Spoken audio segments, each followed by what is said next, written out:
Bintara, teman-teman PNS, semoga kita semua di siang hari ini senantiasa diberkahi dan dirahmati oleh Allah Subhanahu wa Ta'ala.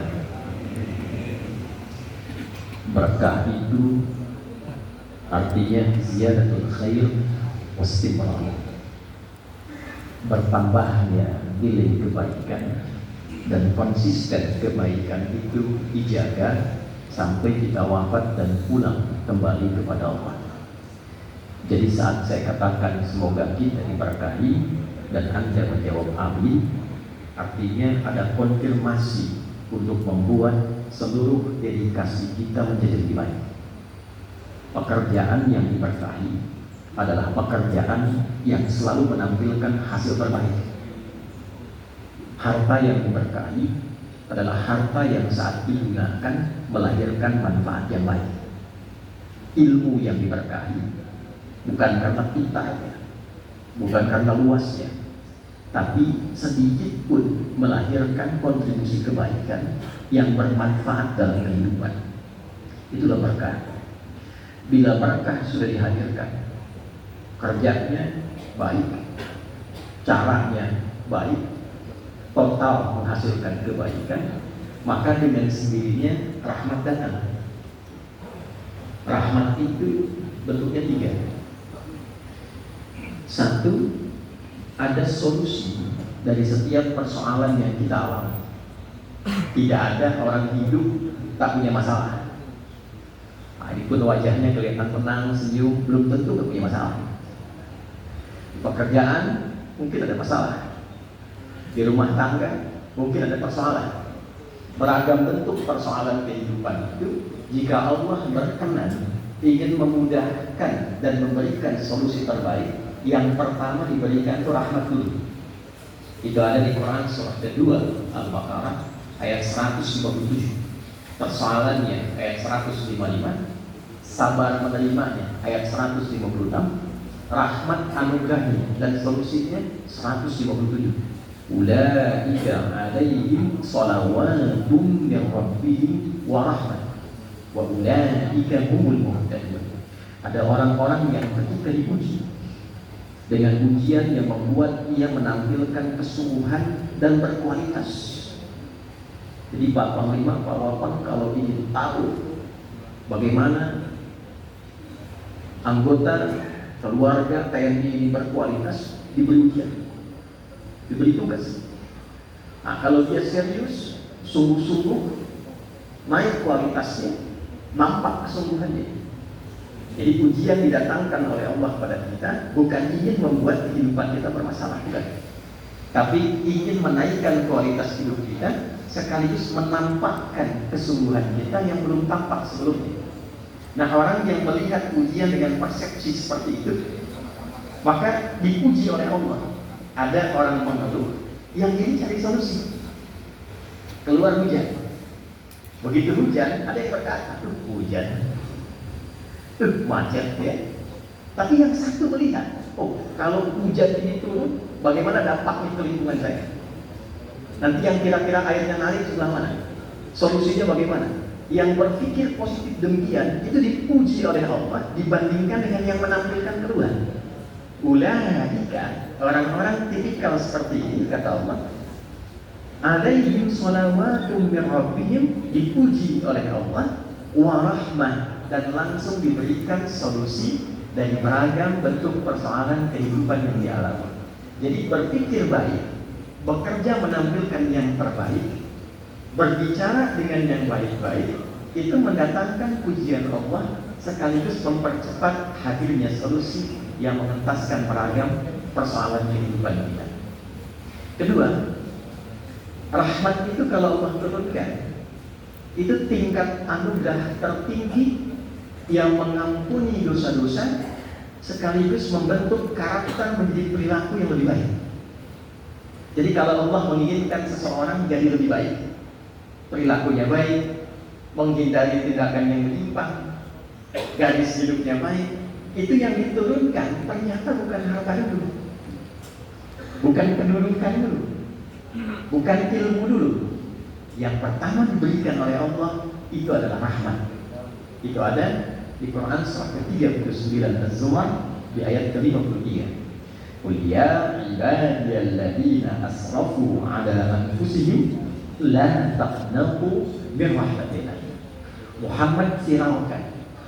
Anugerah kedua ini perintahnya dari Allah ke Nabi, minta difiraukan. Nah, ini terjemah kontekstual sekarang ya. Qul dulu katakan kan. Nah, sekarang bukan yang dikatakan firaukan. Ya. Muhammad firaukan pada hamba-hambaku yang mungkin dalam perjalanan hidupnya pernah keliru, pernah salah, yang berdampak pada keadaan hidupnya, berdampak pada karakternya. Jangan pernah menyimpulkan engkau dalam keadaan yang gelap, tapi selalu berharap untuk mendapatkan rahmat Allah yang dengan itu diturunkan, terbukalah segala kebaikan, dihapuskan kesalahan, digugurkan dosa-dosanya, dan dibimbing oleh Allah ia menjadi pribadi yang lebih baik. Ketiga, Bapak Ibu, rahmat itu bila disebutkan dalam Al-Quran bisa berarti jawaban atas doa-doa yang dimohonkan, baik harapan dunia ataupun akhirat. Harapan dunia, Allah yang menjawab itu disebut dengan Rahman. Harapan akhirat, ingin ringan hisab, ingin masuk surga, surga tertinggi. Sifat Allah yang memiliki rahmat mengabulkan itu disebut dengan Rahim. 17 kali kita meminta setiap hari rahmat yang ketiga itu. Kita katakan Ar-Rahmanir Rahim, dan kita katakan dari sejak memulai aktivitas Bismillahirrahmanirrahim. Kenapa penting kalimat ini? Algoritmanya mengantarkan kesuksesan dan kebahagiaan dunia akhirat. Anda memulai pekerjaan dengan Bismillahirrahmanirrahim, seakan menarik perhatian Allah. Apa yang kau butuhkan? Kesulitan apa yang sedang kau alami? Dengan rahmat atau rahman aku mudahkan dan punya nilai di hadapan Allah saat pulang ke akhirat. Begini, berita baiknya, acara hari ini, ibadah kali ini kita langsungkan di masjid, yang saat masuk pintu masjid kita memohon dengan kalimat Allahumma ftahli abwaba rahmati. Ya Allah, mohon bukakan kepadaku pintu-pintu rahmatmu. Tadi masukkan lewat satu pintu ya, tapi yang diminta banyak pintu. Nah, seakan Allah tanya, sedang punya masalah apa masuk masjid? Sedang punya doa apa? Sedang punya harapan apa? Apakah harapan dunia, harapan akhirat, ataukah ingin diberikan kebaikan? Masuk sujud kita, minta rahmat Allah. Pintu-pintu rahmatmu. Allah tanya, dari 3 pintu itu mana yang kita perlukan untuk memohon kepada Allah. Nah, inilah kalau ada acara dilangsungkan di masjid, sudah kemudian sholat kita, duduk kita, jangan sia-siakan untuk meminta tawaran satu dari 3 rahmat ini. Semoga kita termasuk yang diberikan anugerah ketiganya. Nah, itu mukadimah. Sekarang kita mulai kajian. Izin Pak Panglima, Bapak Ibu sekalian, hari ini momentum kita memperingati Isra dan Mi'raj. Isra Mi'raj disepakati oleh seluruh ulama tanpa kecuali sebagai satu di antara mukjizat teristimewa yang hanya dianugerahkan pada Nabi Muhammad SAW. Apa itu mukjizat? Kita mulai dari situ. Mukjizat itu keistimewaan yang berada di luar nalar manusia, yang hanya diberikan kepada seorang Rasul, ditugaskan untuk menampakkannya, memberitakannya pada khalayak untuk meneguhkan kerasulannya. Nabi Musa punya tongkat, dilempar jadi ular, kan di luar nalar ya. Bapak tes ya, punya tongkat komando simpan jadi ular ya. Ya, di luar nalar ya. Pukulkan ke batu, batunya pecah, keluar mata air. Al-Baqarah ayat 60. Pukulkan ke batu, fakullam rib bi'asakal hajar. Pukulkan ke batu, keluar 12 mata air. Anda punya tongkat terbuat dari emas, pukulkan ke batu, keluar 12 air mata. Pecah tongkatnya. Tongkat kayu dipukulkan ke batu, batunya pecah di luar halang. Mukjizat. Nabi Isa alaihissalam tangannya menyentuh, penyakit hilang. Nabi Isa ini sakit ini. Sakit apa? Sakit kulit, sentuh hilang penyakitnya. Nabi Isa ini sakit. Sakit apa? Oh, sakit fisik, sentuh hilang. Menyentuh itu masaha namanya. Yang punya sentuhan mukjizat Mesiah. Bahasa Latinnya. Diberikan mukjizat menyentuh penyakit hilang. Nah, coba kalau Bapak mau tes rumah sakit, sentuh tuh pasien. Kalau hilang, mukjizat tuh. Ini Nabi Isa alaihissalam. Dan harus ditampakkan untuk menunjukkan bahwa ini Rasul. Lawannya itu karomah. Karomah itu keistimewaan yang diberikan kepada hamba yang bukan Nabi dan Rasul, tapi sangat dekat dengan Allah. Dan ketentuannya tidak boleh diceritakan oleh hamba itu, tak boleh ditampakkan. Itu yang disebut dengan wali. Jadi kalau Nabi Rasul punya mukjizat, wali punya karomah. Tapi kalaupun punya, tak boleh cerita. Apalagi buka praktek. Itu kalau kata Mbah Hashim, kalau ada yang seperti itu mengklaim wali, buka praktek, itu pelaku bid'ah yang sedang bersesat.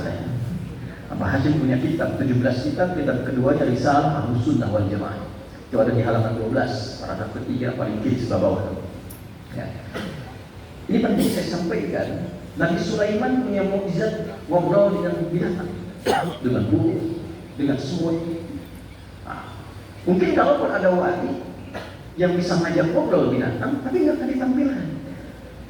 Jadi kalau dipresentasikan sambil diliput, ditunjukkan ngobrol sama binatang misalnya, entah bahasanya apapun, ini menunjukkan ada sesuatu yang tidak tepat. Kembali Bapak Ibu, di antara puncak mukjizat Nabi Muhammad itu selain Al-Quran adalah peristiwa Isra dan Mi'raj. Sekarang pertanyaannya, apa tujuan mukjizat ini diberikan? Karena setiap mukjizat yang melekat pada seorang Rasul itu selalu ada perspektif tujuannya. Nabi Musa kenapa diberi tongkat? Karena di eranya banyak tukang sihir pakai tongkat. Sehingga Fir'aun pun meminta jasa penyihir itu di lingkaran istananya. Makanya kalau ada film-film penyihir Harry Potter dulu kan dengan tongkat, kata-kata itu. Nabi Musa diberi tongkat untuk menunjukkan ini tongkat mukjizat, bukan tongkat sihir. Zaman Nabi Isa alaihissalam yang unggul itu bidang kedokteran. Sehingga diberikan mukjizat pada tangan Nabi Isa untuk meruntuhkan nalar manusia yang tidak harus cek medis karena ini Rasul, sentuh sembuh. Nah, zaman Nabi Muhammad SAW diberikan Isra dan Mi'raj ini karena ada satu kebiasaan masyarakat pada masa itu, di antaranya satu, mereka senang merantau, berkelana, berdagang. Ada yang sampai ke Syam. Syam itu sekarang sampai ke Palestina, sampai ke Syria, Damaskus, ke Libanon dan sekitarnya. Ada yang sampai ke Yaman. Kalau musim dingin negara A, musim panas tempat B. Diabadikan di Quran surah Quraisy. Li'ila fi Quraisy. Ila bihim rihlatash shita'i was-shayf. Jadi mereka bangga tuh. Pembicaraan viral di sekitaran Makkah itu, kalau saya sudah menjelajahi kota A, saya sudah sampai ke Baitul Maqdis di Yerusalem, di Palestina. Jadi orang-orang yang sudah merantau, sudah keluar negeri, membawa status sosialnya dan diupdate di lingkungan pergaulannya. Nah, ini dulu update status juga ada waktu. Nah, ibu di belakang tuh ya. Nah, cuma nggak ada media sosial dulu itu.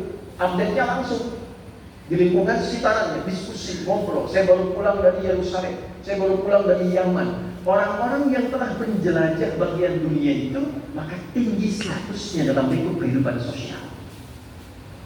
Nanti izin Pak Panglima, kalau nanti ada umrah atau haji, itu kalau nginap di hotel, saya udah tahu gitu ya. Terus seberangnya kalau mau ke masjid, ada tempat wudhu satu di depan hotel Hilton yang lama itu. Tempat wudhu satu, toilet, depannya ada lagi yang diberikan satu penutup warna hijau kayak tanaman. Nah itu dulu parlemen Quraisy di situ. Tokoh-tokoh Quraisy tertinggi, isinya 100 orang. Mereka yang menetapkan kebijakan, memberikan pengaruh. Siapa yang boleh ada di situ? Salah satunya kalangan elit yang pernah menjelajah dunia. Kembali punya harta, punya kedudukan, dan punya keputusan. Maka dalam situasi yang demikian, Allah Subhanahu wa Ta'ala selain nanti yang lain akan saya tunjukkan, memberikan satu gambaran yang tegas di Quran surah ke-17 dengan namanya surah Isra, Al-Isra, di ayat yang pertama dengan tujuan yang spesifik. Subhanalladzi asra bi'abdihi laila minal masjidil haram ilal masjidil aqsa alladzi barakna hawlahu linuriyahu min ayatina innahu huwas sami'ul basir. Ketika orang bangga pernah menjelajahi dunia, di antara kebanggaannya pernah ke tempatnya para nabi. Di situ lahir nabi, di situ berjuang nabi, Nabi Ibrahim dan Isa alaihissalam, Sulaiman sebelumnya, kemudian Nabi Daud sebelumnya. Lokasinya di area Yerusalem, Palestina sekarang. Orang bangga kalau dapat sampai ke sana. Maka diberikanlah oleh Allah kemuliaan kepada Nabi yang meruntuhkan semua kalangan elit tadi. Nabi pun diperjalankan ke sana dalam saat yang sama, tidak hanya di bumi, dinaikkan ke langit, sehingga tidak ada satu lagi yang bisa mengklaim menjadi kalangan terelit yang berkehidupan di bumi. Perjalanan di dunianya disebut dengan Isra, dinaikkan ke langit yang disebut dengan Mi'raj. Apa tujuannya? Di sini inti bahasa kita, linuriyahu min ayatina. Di peristiwa Isra dan Mi'raj ini, tujuan pokoknya kami, kata Allah, ingin tunjukkan tanda-tanda keagungan Allah yang membuat setiap hamba semakin kenal dan dekat dengan Allah. Hadirin, kita boleh nanya, tanda itu ada 3. Satu, ada tanda yang mendekatkan pada tujuan, disebut alamat namanya. Di mana alamatnya Mabes TNI? Anda tahu alamatnya, Anda cepat sampai ke tujuan. 2, ada tanda yang membedakan satu entitas dengan yang lain. Itu disebut ismun namanya. Saya Adi, ada yang lain Asep. Dalam bahasa Arab, ismun diartikan bahasa Indonesia nama. Nama disebut dengan ismun untuk membedakan dan menandakan antara satu dengan yang lain. Anda panggil Asep, yang nengok terawih. Anda panggil Adi, yang menoleh saya. Nama diberikan dengan nama ismun sebagai penanda yang membedakan satu dengan yang lainnya. Itulah sebabnya dalam Islam, kalau ada orang diberi nama, berikan dengan nama-nama yang terbaik yang membuat kehormatan dia terangkat. Ada yang ketiga, dan di sini inti Isra Mi'raj, ada yang disebut dengan ayat. Ayat itu tidak ada makna lain kecuali tanda yang menunjukkan keagungan Allah yang membuat kita semakin merasa dekat dan kenal dengannya. Bapak Ibu, isi Al-Quran semuanya 10 ayat. Al-Fatihah 7 ayat, Al-Baqarah 286 ayat, demikian seterusnya. Mengapa disebut ayat? Karena setiap kali kita membaca Al-Quran, keadaan kita merasa lebih dekat dengan Allah. Jangankan baca, kita dengar orang baca Quran, kita semakin dekat rasanya dengan Allah. Itulah sebabnya kenapa disebut dengan ayat. Jadi ada rumus, setiap ada informasi di Al-Quran, di dalamnya mengandung kata ayat, maka informasi itu disajikan untuk membuat keadaan kita semakin terkoneksi dan dekat dengan Allah. Isra Mi'raj ini ditampilkan di dalam Al-Quran bukan ingin menyajikan informasi menjadi cerita yang berulang, tapi disajikan oleh Allah, diberikan tanda-tanda di dalamnya yang diharapkan setiap yang mengaji peristiwa Isra Mi'raj ini merasakan kehadiran Tuhan dan terbangun kedekatan lebih dengannya. Itulah sebabnya saya kemarin sampaikan dalam ceramah di Purwakarta, harus bersyukur masyarakat Indonesia ini karena satu-satunya negara di dunia yang menyajikan hari libur untuk memperingati Isra dan Mi'raj itu hanya Indonesia. Dan menariknya, peringatan ini untuk membuat kita ingat. Jadi yang ditampilkan Isra Mi'raj itu dihadirkan oleh Allah, dititipkan kita untuk mengingat. Ingat itu kan terkoneksi, menyambung, memperingati itu supaya kita ingat. Peringatan Hari TNI 5 Oktober supaya kita ingat perjuangan, ingat algoritma dalam perjuangan kehidupan, perjalanan-perjalanan pengokohan. Peringatan Isra Mi'raj dihadirkan bukan ingin menampilkan cerita yang diulang, tapi lebih ingin mendekatkan diri kita kepada Allah Subhanahu wa Ta'ala. Jadi mohon maaf nanti kalau setelah Isra Mi'raj kita tidak kenal Allah, ini acara hari ini gagal saya. Apalagi kalau ada Isra Mi'raj, acaranya manggil biduan, itu problem. Kembali ya. Nah sekarang ada tanda apa saja di Isra Mi'raj itu yang dibimbing kita lewat tanda itu supaya mendekat kepada Allah. Bapak Ibu sekalian, Isra Mi'raj dibagi ke dalam 3 klaster. Di dalamnya terdapat masing-masing tanda kehidupan. Ada pra Isra Mi'raj, ada saat Isra Mi'raj, ada pasca Isra Mi'raj. Di tahun lalu di Masjid ini pula saya pernah membahas tentang tanda pra Isra Mi'raj. Mengapa Isra Mi'raj ini terjadi?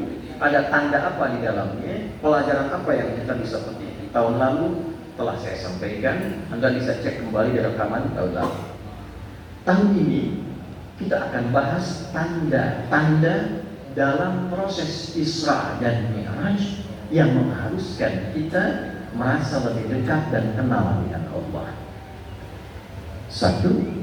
Quran surah ke-17 di ayat pertama.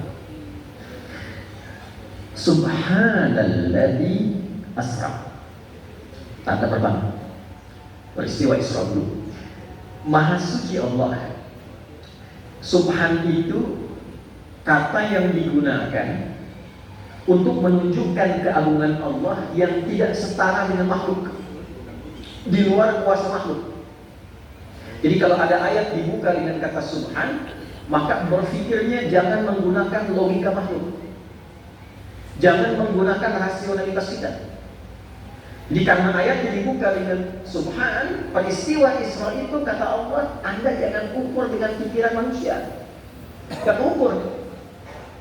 Maaf, ini dari Masjidil Haram ke Masjidil Aqsa dulu paling cepat pakai unta, perjalanan 40 hari. Baik, ini diperjalankan Nabi cuma semalam, berangkat sampai sana, naik ke langit, pulang lagi semalam.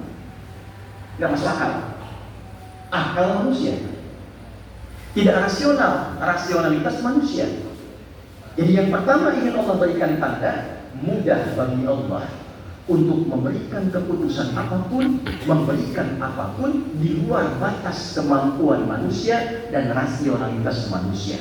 Apa diantaranya? Asra, memperjalankan Nabi sebagai duta semesta ke tempat-tempat yang belum pernah dijamah dengan cara yang luar biasa. Bapak Ibu, ada buku tentang sejarah As-Sirah Nabawiyah. Ini kumpulan ceramah ahli tafsir kontemporer, gurunya para ahli tafsir, namanya Syekh Sya'rawi yang dibukukan. Anda boleh lihat dari halaman 301 sampai 310. Isra itu sejatinya dialami oleh Nabi, tapi tandanya diberikan bagi umatnya. Seakan-akan kalimatnya begini, yang mengalami Isra, duta semesta keluar, diperlihatkan tanda kehidupan, melihat dunia dengan seutuhnya, dengan cara yang sangat luar biasa, mengamati dunia dengan utuh, ya? Dijalani oleh Nabi, tapi tandanya diminta pada kita untuk baca. umat Nabi Muhammad diminta oleh Allah melalui peristiwa Isra Mi'raj ini harus memiliki visi Isra dalam kehidupannya. Apa itu visi Isra? Berperan apapun dalam hidup, termasuk dalam pekerjaan, upayakan punya visi yang luas, punya jangkauan yang luas. Anda tugas sekarang di Mabes TNI dengan posisi masing-masing. Turunkan ayat ini seakan pesan bagi kita. Ditempatkan dimanapun, dalam keadaan apapun, upayakan memiliki visi kerja yang panjang dengan jangkauan yang luas.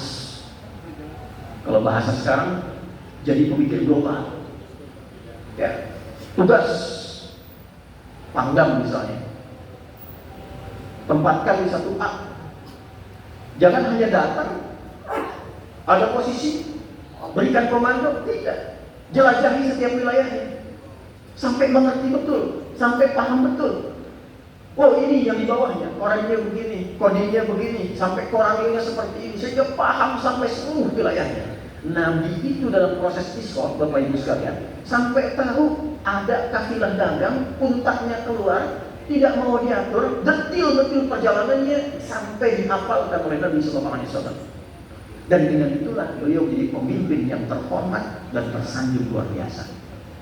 Nah, jadi tanda yang pertama dalam peristiwa itu bukan hanya kita membahas tentang Nabi berangkat dari Masjidil Haram ke Masjidil Aqsa, naik ke langit sampai 7 lapis, tidak. Di dalamnya ada tanda yang dibisikkan pada kita lewat ayat. Satu, jadi apapun berupayalah memiliki visi yang luas dan panjang serta total dalam menunaikannya. Yang kedua, ini menarik. Jika Anda ingin cepat mendapatkan anugerah seperti Isra itu, naik posisinya, punya jangkauan luas dalam aktivitasnya, punya komando yang lebih luas dalam kegiatannya, maka apa syarat pertamanya? Bi'abdihi subhanalladzi asra bi'abdihi. Allah tidak mengatakan bi rasulihi, Allah tidak mengatakan bi nabiyyihi. Padahal Nabi Muhammad punya status rasul, punya status nabi. Tapi ketika diperjalankan, diberikan anugerah Isra yang pertama, Allah tidak menyebut rasul dan nabi, tapi yang disebut status abdun, penghambanya. Bapak Ibu, apa itu abdun? Abdun itu singkatnya adalah penghambaan yang disertai dengan sifat totalitas dan loyalitas dalam penunaiannya. Jadi seakan Allah yang mengatakan, kalau Anda menginginkan percepatan karir dalam kehidupan, kemuliaan sampai menghadap Allah di hari kiamat nanti, kemudahan dalam pekerjaan yang di luar batas-batas kemanusiaan, manusia mengatakan ini nggak mungkin, manusia mengatakan ini nggak bisa, maka yang pertama ditanamkan oleh Allah, dekati Allah sebagai seorang hamba, penghamba. Caranya bagaimana? Cek dalam Quran, keluarkan semua kata abdun dalam bentuk penghambaan kita kepada Allah. Quran surah ke-20 misalnya, di ayat ke-14. Saya agak cepat. Innani anallahu la ilaha illa ana fa'budni wa aqimis salata lidzikri. Akulah Allah, tidak ada Tuhan selainku. Buktikan kebertuhananmu kepadaku. Kalau ingin jadi hamba yang baik, kata Allah, jagalah hubunganmu denganku, tunaikan sholat sebaik mungkin padaku. Nabi Muhammad itu sepakat, semua ulama sepakat semua.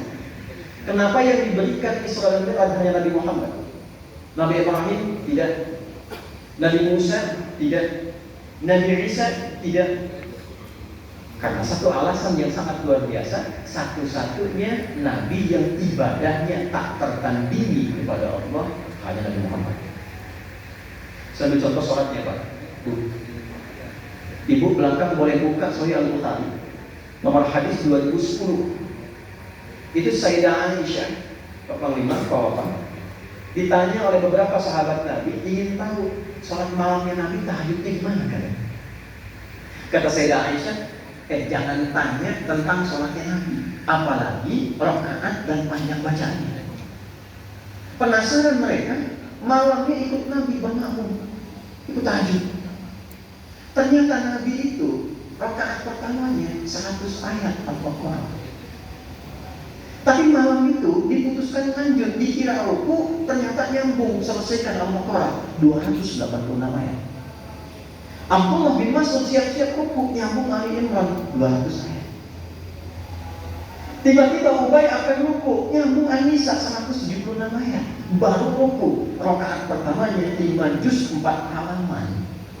Besoknya orang-orang ini tidak ikutan lagi. Ini sholatnya saya sudah luar biasa. Jadi karena aksesnya dengan Allah itu kuat, hubungan dengan Allah kuat, maka apapun yang diminta mudah diberikan. Anda punya akses dengan Panglima TNI, Wakil Panglima TNI, ke lingkungan di sekitaran TNI, mudah. Kita punya akses dengan Allah, apa yang tidak mudah Allah berikan. Nah, dalam bahasa Arab, terkoneksi, punya akses, itu disebut silaturahim, hubungan yang kuat di kasih sayang. Ibadah yang melatih kita terkoneksi dengan Allah supaya kuat, itu namanya sholat. Kenapa sholat disebut sholat? Untuk melatih kita supaya terkoneksi dengan Allah. Kalau sudah punya koneksi dengan Allah, dimanapun dan kapanpun, apa yang tidak mudah bagi Allah untuk diberikan. Nabi Zakaria, istrinya divonis secara medis tak mungkin punya keturunan, karena secara klinis kondisinya monofus dan mandul. Apa yang dilakukan? Beliau sholat di mihrabnya Maryam, sholat, baru berdiri minta kepada Allah, ya Allah, semua mengatakan istriku tak mungkin punya keturunan, tapi aku yakin hanya Engkau yang tidak punya batas dalam pemberian.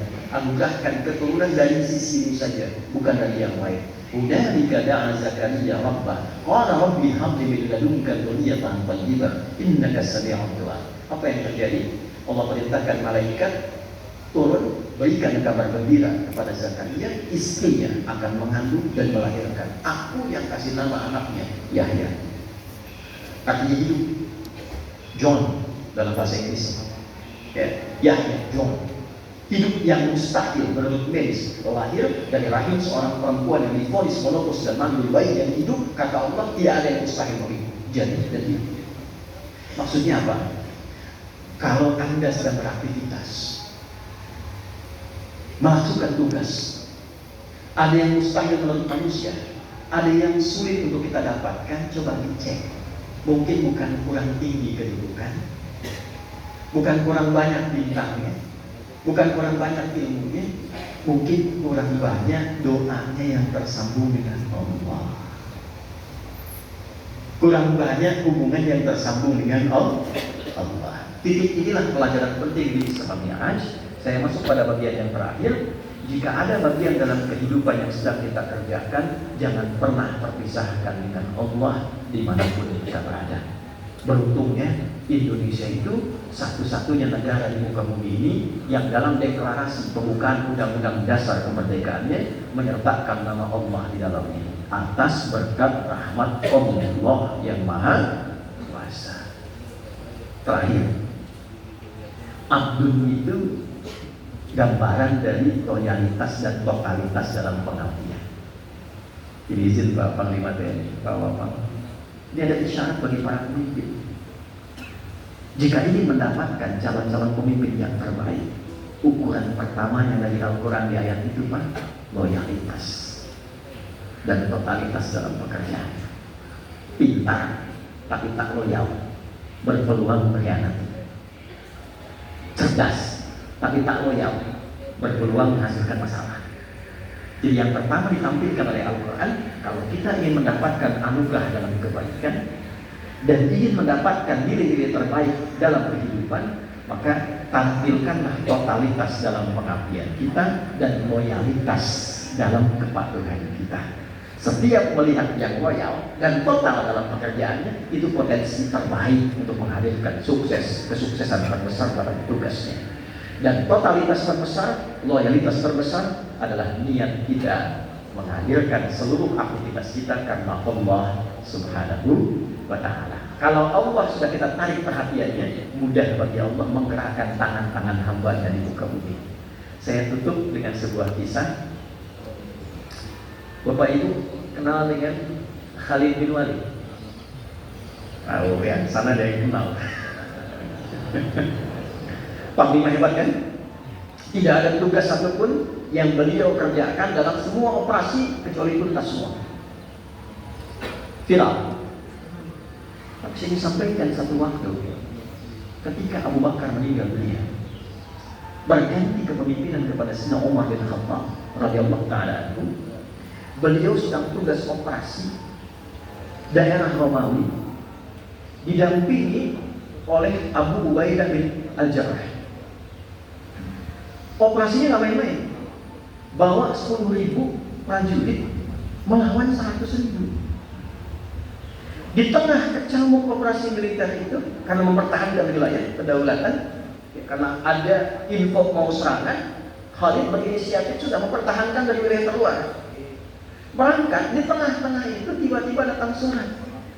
Karena Khalid sedang di lapangan, cek prajurit pasukan, suratnya disampaikan oleh utusan kepada wakilnya, Abu Ubaidah bin Al-Jarrah. Apa yang tertulis di dalamnya? Satu, mengabarkan bahwa pemimpin pada masa itu, Sayyidina Abu Bakar As-Siddiq, telah meninggal dunia. Jabatan dilanjutkan oleh Umar bin Khattab. Yang kedua, itu membawa skep mutasi. Nah, bayang itu. Skep mutasi Khalid yang gantikan Abu Ubaidah. Loh. Ini Abu Ubaidah nih merasa nih, gimana nih? Panglima lagi cek prajurit semua, datang berita demikian, maka disimpan oleh beliau. Apa yang terjadi? Ini yang paling menarik.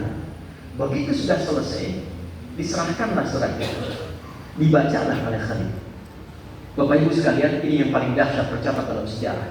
Pertanyaan pertama Khalid, beliau menangis. Nangisnya karena berpisah dengan Sayyidina Abu Bakar As-Siddiq.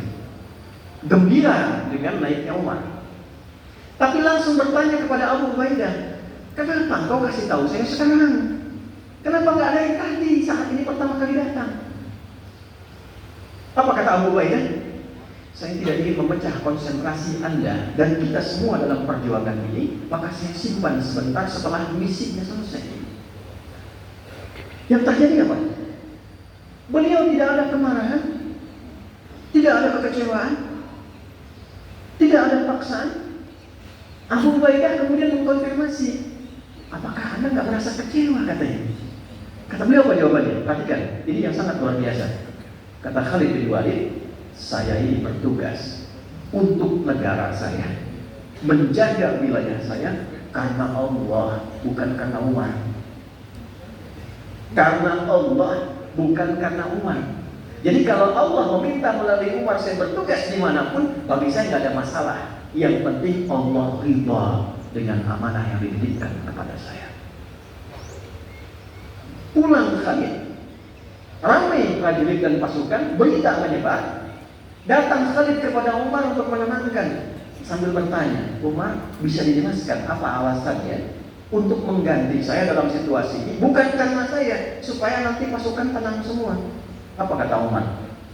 Inilah hebatnya Umar, jeniusnya Umar. Dan di sini berhenti kajian kita untuk berdoa. Perhatikan jawaban Umar. Saya melihat kegemilangan karirmu ini sangat luar biasa. Kita senang dengan itu semua, kita bersyukur semuanya.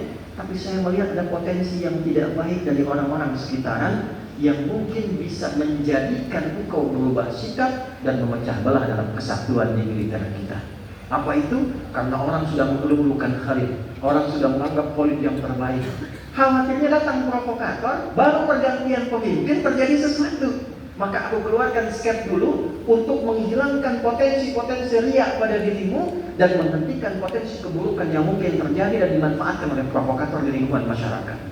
Akhirnya semua senang, semua tenang. Khalid tetap terhormat, berada dalam posisi yang luar biasa, bahkan jabatannya lebih tinggi dibandingkan dengan sebelumnya. Jadi, saya ingin tarik dalam kehidupan kita sebagai tanda di lingkungan kita. Tugaslah secara total untuk negara kita, bangsa kita, dan lakukan pengabdian itu dengan jiwa kesatria. Kami Satria Indonesia yang bertakwa kepada Tuhan Yang Maha Esa. algoritma takwa itulah tanamkan pada jiwa kita, sehingga tugas kita bisa total, tampilkan loyalitas yang terbaik. Bila sudah ini kita tanamkan pada kehidupan kita, maka semua pangkat, kedudukan, pekerjaan, semua nilainya akan terhormat, karena yang kita harapkan ridho Allah Subhanahu wa Ta'ala. Disitulah legasi akan muncul. Itu yang dicontohkan oleh Panglima Besar Sudirman.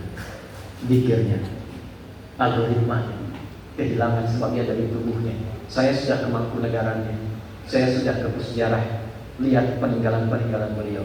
Tidak ada satupun panglima-panglima besar yang mencapai posisi tertinggi itu yang diraih oleh Jenderal Besar Sudirman, yang kalau kita riset, saya simpulkan ternyata niat tertingginya menjaga NKRI ini untuk mendapatkan berkat, rahmat dan ridho Allah Subhanahu wa Ta'ala. Jadi tanda terbesar ini yang ingin saya sampaikan di suasana Isra Mi'raj ini, untuk memperkuat lingkup kehidupan di keluarga besar TNI, memberikan kepercayaan diri karena kita hadir sekarang di tengah situasi global yang tidak baik-baik saja. Maka kekuatan di internal mesti disolidkan, mesti dikuatkan, otoritas mesti diperkuat, loyalitas mesti ditingkatkan, totalitas mesti ditampilkan. Jangan sampai karena masalah-masalah duniawi kita lupa dengan Allah, dan kita lupa bahwa kita akan berpulang kepada Allah Subhanahu wa Ta'ala. Ini tanda 1 dari 17 tanda yang terdapat dalam Isra dan Mi'raj. 16 lagi, insya Allah tahun depan kita bahas lagi. Baik, ini untuk renungan kita semua, Bapak Ibu sekalian.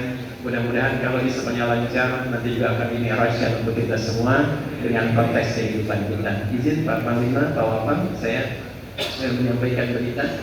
Yang pertama, untuk memperkuat, karena tugas ulama di Indonesia ini salah satunya mendampingi supaya TNI tetap kuat, punya motivasi yang kuat. Jadi saya pun kalau ke Aceh ingin menyapa, itu selalu saya membawa logo dari TNI dan Panglima supaya manunggal bersama rakyat itu dirasakan. Nah, dalam konteks penguatan itu, insya Allah di tanggal 1 April kami juga seperti biasa kita akan berupaya menguatkan sisi spiritual. Ada 40 unit Panglima TNI, kami akan memberikan hadiah umroh itu tanggal 1 berangkat. Ada yang dari darat, laut dan juga udara, namanya sudah ada, kami informasikan. Yang kedua, ini akan ada lomba lagi. Ya, saya dengar di Libya ya, Bang Medi ya. Insya Allah saya akan minta 3 imam terbaik 10 qiraat dari Libya datang ke sini sebelum lombanya. Jadi nanti calon-calonnya itu kita tes dulu, dibimbing dulu sama yang dari Libya langsung, Pak Panglima, sebelum berangkat, supaya nanti bisa mendapatkan pembekalan yang kuat. Kalau diperlukan nanti untuk imam misalnya di sini selama Ramadan, kalau diizinkan nanti kita akan kirimkan supaya bisa membantu untuk penguatan. Mari kita berdoa. Mudah-mudahan doa kita diterima oleh Allah Subhanahu wa Ta'ala. Allahumma taqabbal minna innaka antas samiul alim. وتب علينا إنك أنت التواب الرحيم. اللهم يا أرحم الراحمين بارك لنا في حياتنا وفي عمرنا وفي حياتنا وفي مماتنا. Ya Allah, mohon mekatkan selalu keberkahan dan kebaikan dalam usia kami, kehidupan kami, sampai dengan wafat kami menjelang menghadap kepadamu ya Arhamar Rahimin. La tada'lana fi maqamina hadha fi kulli maqamin dhanban illa ghafarta. Ya Allah, jangan biarkan ada satupun yang berkehidupan di area Mabes TNI yang bila bertugas membawa kesalahan dan dosa, kecuali di hari ini Kau hapuskan kesalahannya, Kau gugurkan seluruh dosa-dosanya. Wala hamman illa farajta. Jika di siang ini ada di antara kami yang sedang gelisah, mohon tenangkan hati. Wala daynan illa qadaita. Jika ada yang sedang diliputi kesulitan dalam hutang piutang, limpahkan rezeki kepadanya untuk melunasi hutang-hutang. Wala ansiran illa yassarta. Jika ada yang sedang merasakan kesulitan dalam tugas pekerjaannya di rumah tangganya, mohon ya Allah dengan keikhlasan dari kasih dan amalnya, ringankan dan hilangkan seluruh kesulitannya. Allahumma khfad ya Allah hadal markaz bil askar Indonesia, ihfadhu wa barik fihi wa barik kullu man fihi. Ya Allah, mohon jaga seluruh wilayah Mabes TNI dan seluruh keluarga besar TNI dimanapun dia bertugas. Berkahi tugasnya ya Allah, mudahkan tugasnya. Berikan kebaikan-kebaikan dalam tugas, anugerahkan kesabaran kepada keluarga. dan berikan kemampuan terbaik untuk menaati-Mu dalam menunaikan tugas yang dimaksudkan. Amin. Allahumma khud biladana Indonesia waj'alhu baligham thayyibatan wa anta tardaha wahdi umara'aha wa ru'asaha waj'alhu mukhlashina laka din bi afdalil hisab yaumil qiyamah. Ya Allah, mohon jaga Indonesia kami ini ya Allah. Jadikan negeri yang makmur, negeri yang baik. Berikan hidayah kepada seluruh unsur pimpinan dimanapun bertugas. Sehatkan mereka. Berikan kekuatan pada mereka untuk memimpin dengan bijak dan ikhlas yang meringankan hisab di hari kiamat saat berpulang. Allahumma khfad ulama waj'alhum mukhlashina laka din. Ya Allah, mohon jaga dan ikhlaskan para ulama kami. Berikan hidayah pada para ulama untuk mencerahkan masyarakat, menyatukan umat dan jauhkan dari sifat-sifat perpecahan. Allahumma balighna ya Allah ila Ramadan wa balighna ya Allah fi Rajab wa Sya'ban. Ya Allah, berkahi kami di bulan Rajab di akhir ini, di bulan Sya'ban ke depan, dan sampaikan pada Ramadan al-Mubarak. Wa barik fi a'ilatina wa fi azwajina wa fi dhurriyyatina. Ya Allah, jadikan tugas kami menarik rahmat-Mu untuk diberikan sebagai keberkahan pada keluarga kami, istri kami, anak-anak kami, pasangan hidup kami. Sehatkan mereka, bahagiakan mereka, dan banggakan mereka pada tugas yang Kau titipkan kepada kami. Rabbana atina fid dunya hasanah wa fil akhirati hasanah wa qina adzabannar. Wa sallallahu ala sayyidina Muhammad wa ala alihi wa sahbihi ajma'in. Wa akhiru da'wana alhamdulillahi rabbil alamin. Terima kasih atas perhatiannya. Semoga Allah berikan kebaikan. Allahumma waffiq ila aqwamit thariq wa basyiril mu'minin. Assalamualaikum warahmatullahi wabarakatuh.